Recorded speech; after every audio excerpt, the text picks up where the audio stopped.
it feels. We're gonna get right into it, folks. It's episode 7, Yelling at Robots. Action! Get ready. It's time for world famous Yelling at Robots, starring tech legend Joshua Raphael Reynolds and Ian Thelonious Fosbury. The show starts now.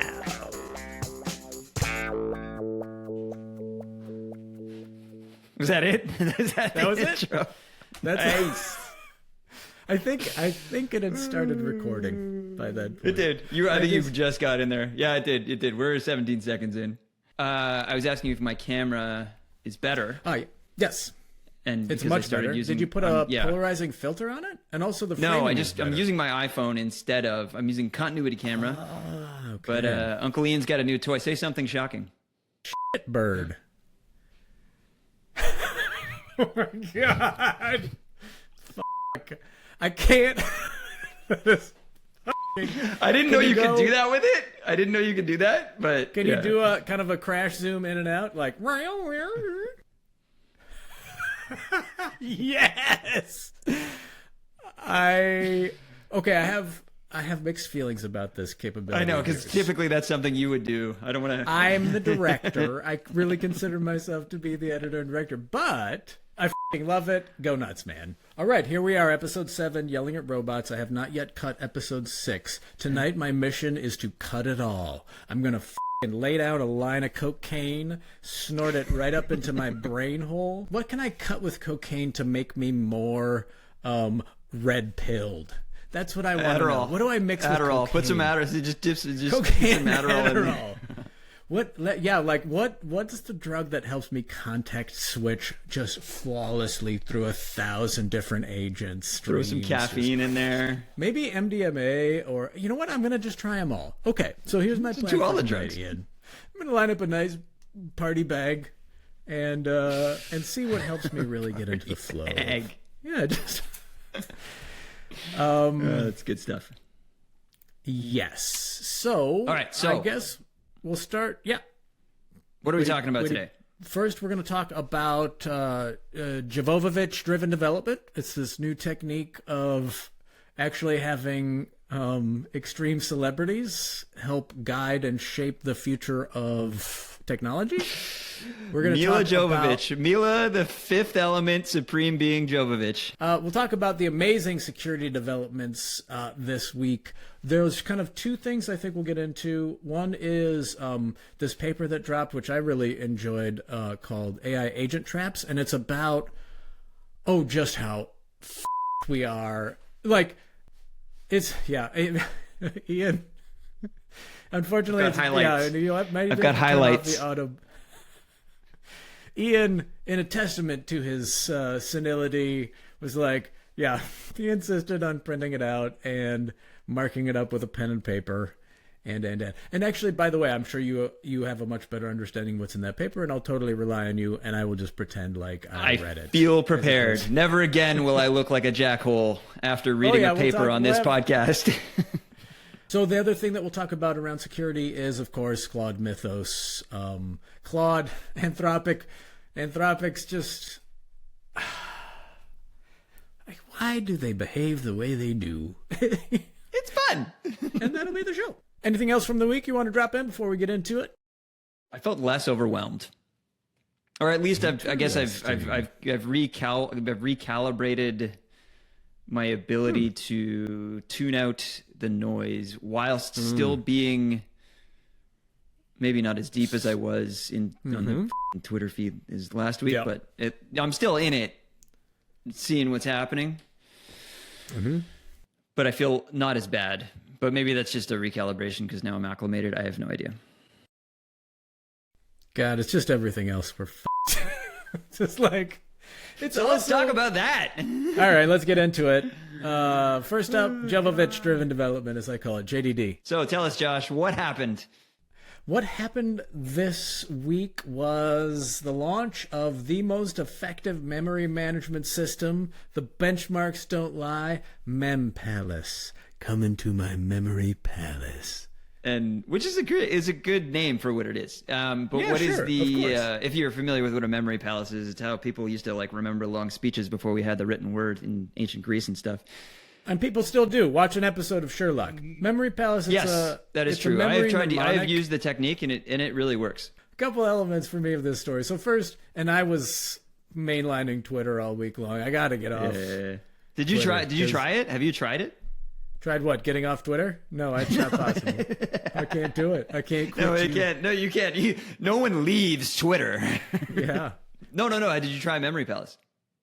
No, I don't try things. I don't like to try. Oh, you don't try things. Okay, yeah. I tried. Well, I mean, I couldn't get it working. I read the AI agent traps, and I just I don't try things anymore. Also, I vetted it. I don't use software anymore. Software anymore. It's not safe. It's not safe, you guys. Oh God. It's so unsafe. I couldn't get it working. I initialized it, and all the things, it was like, these are people, these are things, and all the things were people, and all the people was empty, and then I had to correct it, and then I don't know, maybe I need to read a better tutorial. Their new website, it's got a very good you're getting started, whatever, but I followed the steps. You can vibe code up slop 6 ways from Sundays, man. Come on. Didn't get what I wanted out of it, but. So what happened was, suddenly on the Twitter feed appears Milla Jovovich, who has launched Mem Palace, which is supposedly the best quality memory management system for agentic harnesses ever developed. The benchmarks don't lie. And she had a launch video, and a guy a buddy of hers who is a developer, who they built it together. And it's what is happening? Yeah, that felt weird. It felt crazy. And what was interesting about it? So I watched the video and I was like, okay, cool. Because she's in the video, she's just like, oh yeah, I had this idea, and then I have a friend who's a developer, and I'm not a developer. This guy helped me code it up, but it's amazing, and AI, and this is help. There were a couple things for me about it. One, seeing her engage with AI and the space, and getting into it and trying to figure stuff out. Super cool. I'm like, all right. I mean, okay. We are definitely well past the threshold of the simulation becoming degraded and getting crazy when Milla Jovovich is a pioneer of AI memory management. But that tracks. That tracks, man. And then about 5 minutes after this video went out came the takedowns, which are Here we go. The internet got to sleuthing. Yep. And it was... I will say that I will say this after it's kind of shaken out a bit, and they're in their defense, they were being incredibly transparent. Yes. Right on the homepage of the repo in GitHub, a note from Milla and Ben the day afterwards, where they address every single thing that open source community has said, and they were like, "This is why we released it. We wanted you guys to tear it down, and we wanted to improve it," which is awesome. Yeah, and that was actually something in her video that I thought was super cool. Was actually she asked for feedback, and really honest feedback. Well, and she got it. Appreciate it. And she got it. Well, and and I don't like the. Yeah, the internet can be a tough place. Yeah. Anything else to say on the Jovovich?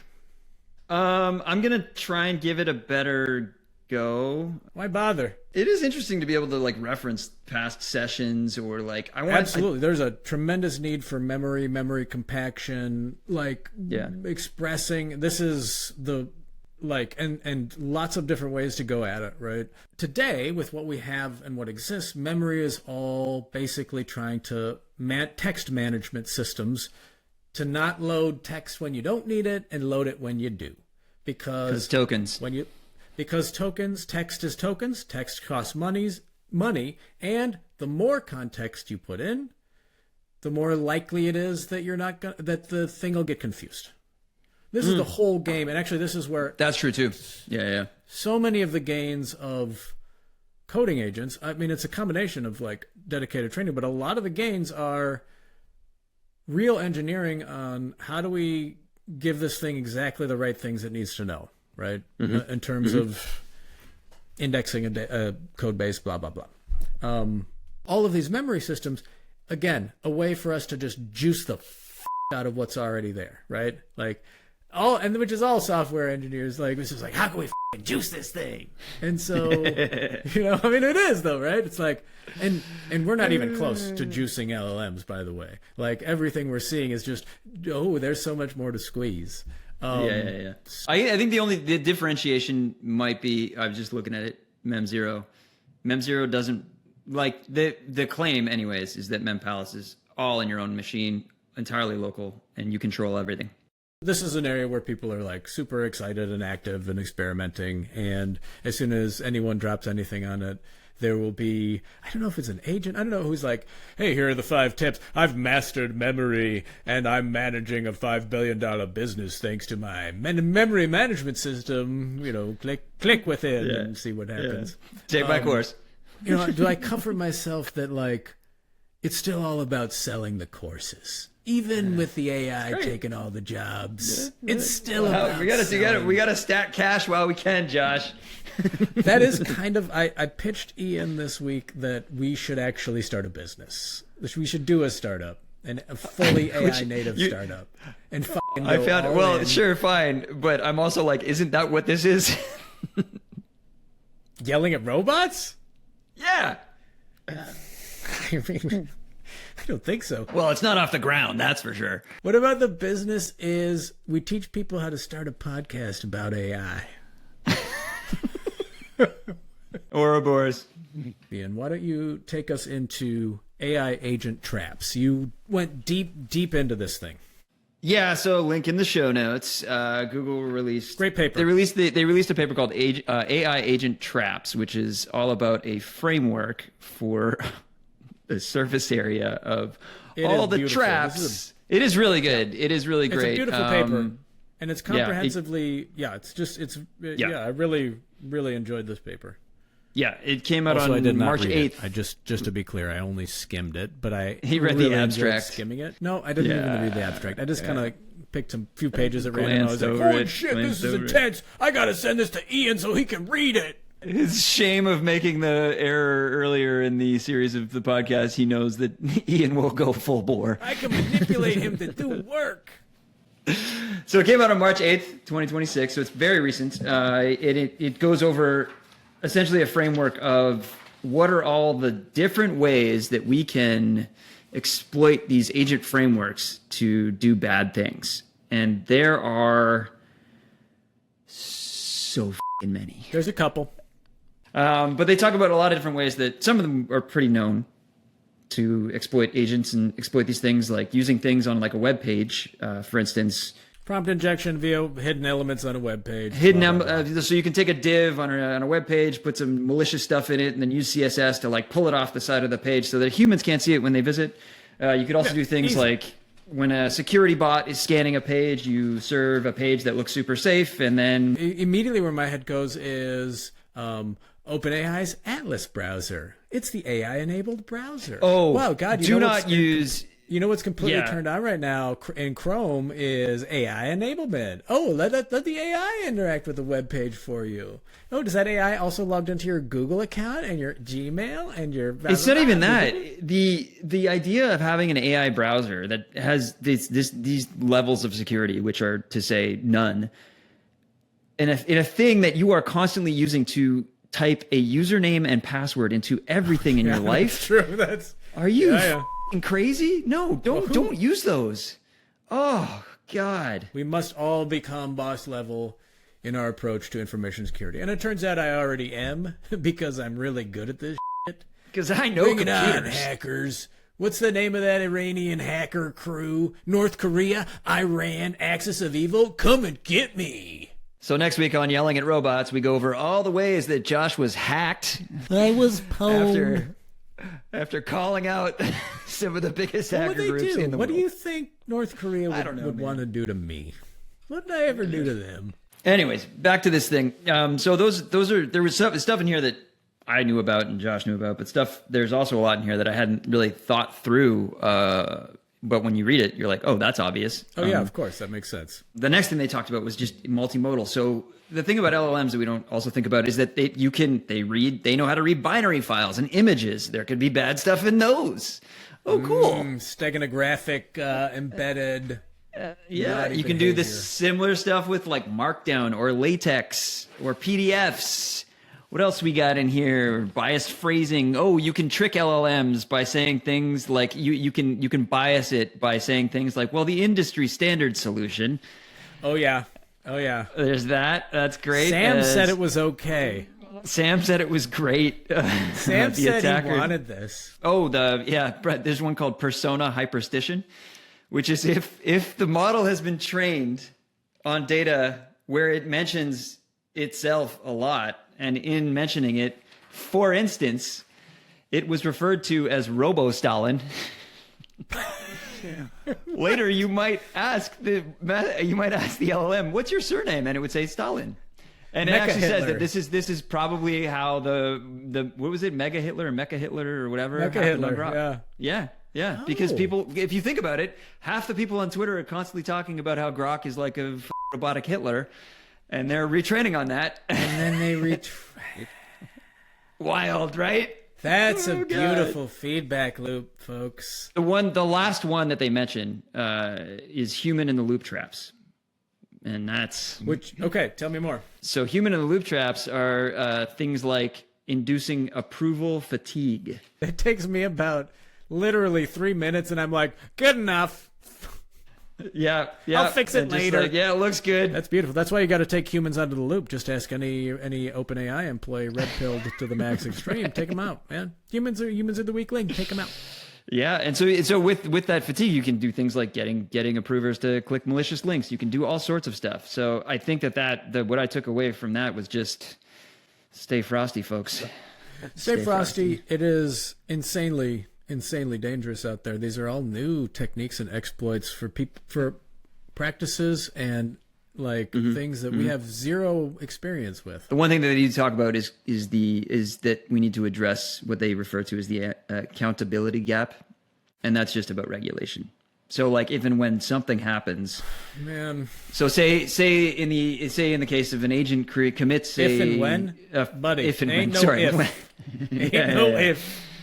So the example they give is if an agent commits a financial crime, who is the liability allocated to? Is it the person who was operating the agent? Is it the model provider? In the criminal justice system, there are two clear divisions: the agents who commit the crimes, and the guardrails who stop them. Foz, is this paper accessible to someone without an engineering background? Ooh, that's a good question. I'll take a read through it. I actually, as I said many times, full disclosure, I have not read this paper. Nah, it's less. It'll be less accessible. There's the way that they speak about things. What I want you to do, folks, is go and get this paper, load it into your LLM, ask it for a summary, and you're going to have to trust us that within this paper there are no agent traps. That'd be f***ing nuts, actually. If this PDF, because I just talked about how this PDF, or how one of the ways you can do it is you could have malicious instructions inside of a PDF.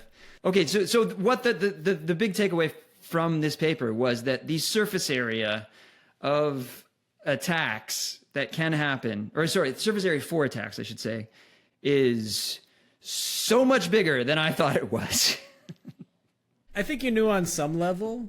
Probably, maybe I was just denying it. No, I mean, I think just to speak for myself, it's kind of like, yeah, I mean, we still are figuring this out, and we don't know, and definitely the security, but my head was more on kind of classic security problems of, OpenClaw, or just kind of having your agent go and download you're not in control of. But it's it's the fundamental nature of manipulation through a vector that I don't think about naturally, right? Mm-hmm. And then to see all these classes of examples, and I mean, I've done security work and enough to be like, oh my of course, but right. This is an active area, but then you see the list and you're like, oh.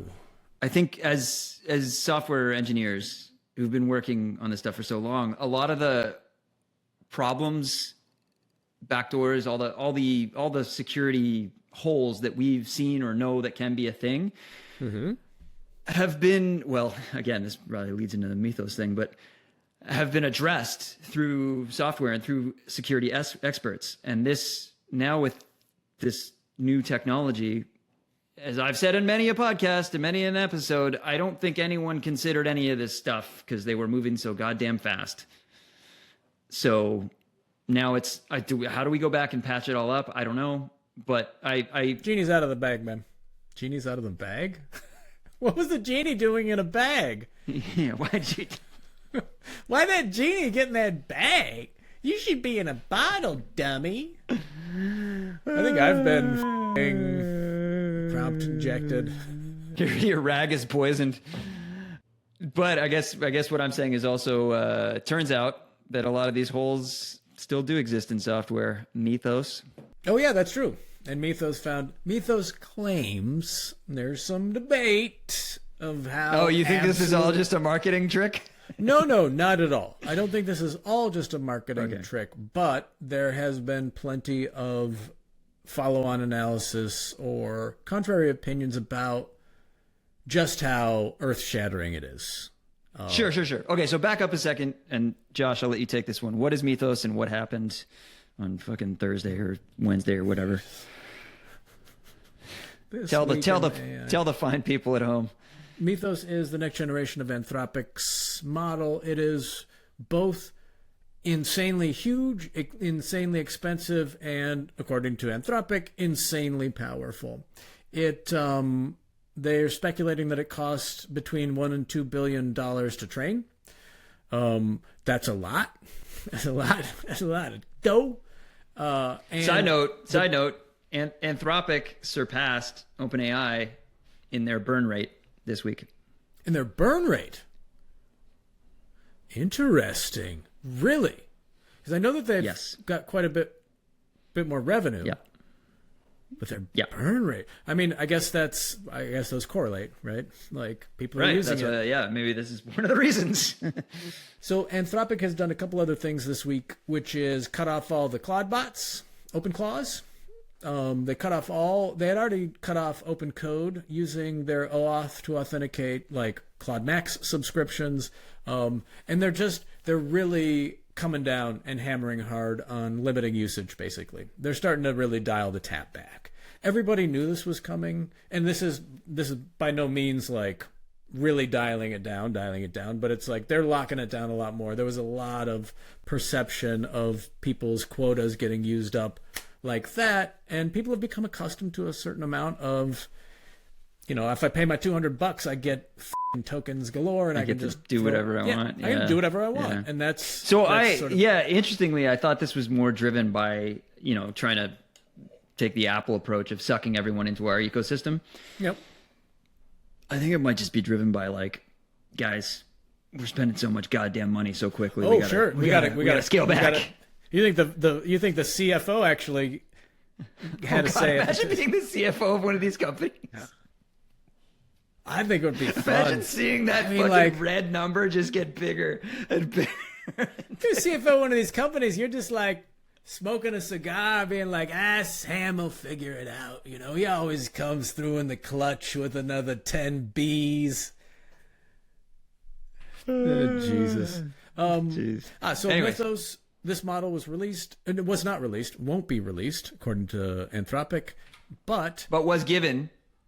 They've initiated and kicked off this thing they're calling Project Glasswing, which is using this insanely powerful model to search for, analyze, and patch security exploits across the board. So they've given a certain number of credits and access to all of the major dominant big tech, and that includes competitors like Google.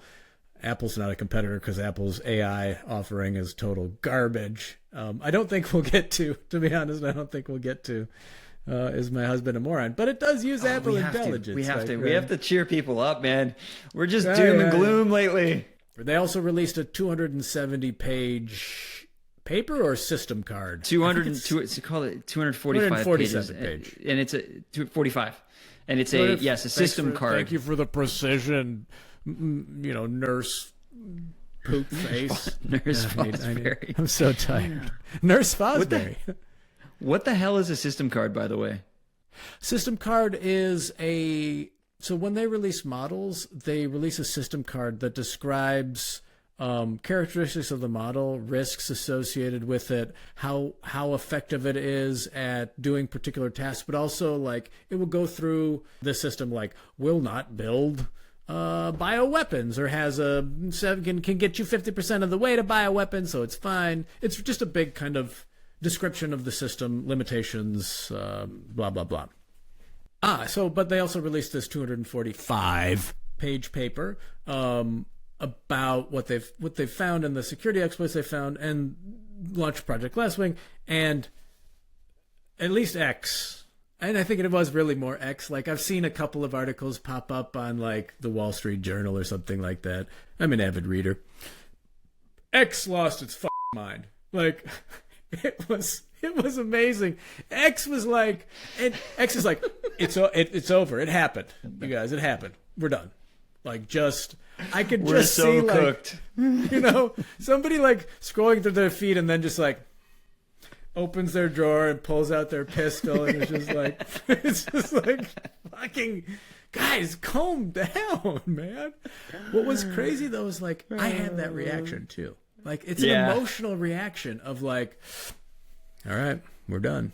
Like, it's crazy. And this is where I was getting what I was alluding to with kind of social media and this feedback loop being like, I haven't read the paper. This is just a press release by Anthropic. Yeah, it's crazy. I mean, blah, blah, blah. One of the reasons why everybody's freaking out is that, like, it did an amazing job by any measure, even with the kind of critiques that have come back on how amazing it is. But it did a really amazing job at any measure of finding existing, long-standing security exploits for a huge class of software. Open source software. Stuff that's been around apparently for more than a decade. It's just been sitting there. That stuff, I think the oldest one was like 27 years. And OpenBSD is an operating system that runs a computer that is, by nature and by design, is supposed to be one of the most hardened, secure things. Yada, yada, yada. So those facts, because of the nature of also the software that it was finding flaws in, freaked people right the out. Like, really, really freaked people out. Yeah, and they're right to be afraid. I mean, so the critiques I've seen come back are like, yeah, but here are the criteria or the conditions for when they were doing the security exploit, and but the bottom line is the software, the LLMs, and this LLM has gotten extremely good at finding security exploits, which now it's a race. Right. Yeah. Low level. So the low level code guy did a video on that, and he went through a lot of this stuff, and he's, he knows his. Oh, low level code guy. Yeah, low level code. Low level code is his handle. It's also his course you can take. But he's a security expert. YouTube. This is the guy who influencer. You sent me a link to. I sent you, and you were like, "That's 13 minutes. I'm not watching that." Yeah, it's too long. I mean, this guy's talking real nerd shit. Yeah. I want to get his name correct though. So what is his name? His full name probably won't even come up. He just says low code. Yeah. While we're waiting for Foz to use the internet, Foz, have you checked out or been watching any of these Chuck Norris videos that have been popping up? Oh, they're fucking wonderful. You enjoy those? I enjoy them. Yes, too. I do. Somebody had posted a response to that being like, you dishonor his memory. And I'm like, what are you talking about? Chuck Norris would love this. Anyways, I can't find his damn name. Anyways, it's not important. I'll find it. We'll put it in the show notes. He's great. You should watch it. He goes through this stuff, talks about, holy shit, this is actually pretty crazy. But then the gentleman we mentioned earlier, Mogatar. He posted a video. I put it, Foz, I put it in my memory palace just now. Nice. Guess where? I put it in the toilet. He posted it's actually where most of my memories go. It's my memory is so bad. It's the only room in Josh's house he can remember. Of my memory palace. It's so ineffective. Oh God. Weird. Claude Mythos is delusional is the name of his video, and it's actually pretty good. He's read all 245 pages. It seems like he's referencing stuff on page 189. And anyways, this might be scary. I don't know. Oh yeah, we're f***ed. Once again, we're f***ed. Don't freak out. Nothing you can do. The tweet that I put on the Miro board, this was just in reference to the AI agent traps, but by @PeerRich was TLDR, we are f***ed and there are no ways yet to unf*** us. All right, folks, that's it for the show. Thank you so much for watching and listening. Don't forget to hit that like and subscribe button. We're coming for you. And so are the robots. We're doing our best to yell them into obedience. And until next time, that's a wrap.